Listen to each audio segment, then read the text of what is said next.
think we have a little bit of a problem. So roughly a year ago, I designed these little mechanical arms, which should function like this one is over here, but they keep falling apart, and that's just because they weren't really designed that well from the ground up. So today, we're going to be emptying out my droid factory, and we're going to be redoing this conveyor belt system to hopefully make it look a little bit better.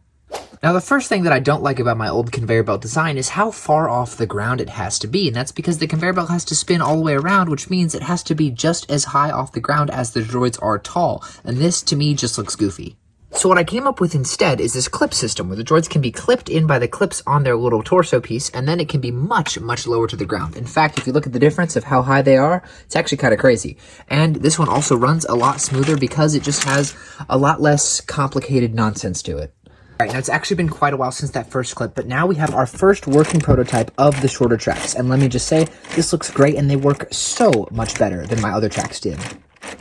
But I do still want to keep the arms, so I'm going to have to modify them for the shorter tracks and build them so that they're not, you know, like whatever this is. And then I think I'm going to put them here, but that'll be in the next video. But overall, guys, this is what the transformation is looking like so far. Thank you guys so much for watching, and I'll see you on the next one. Peace.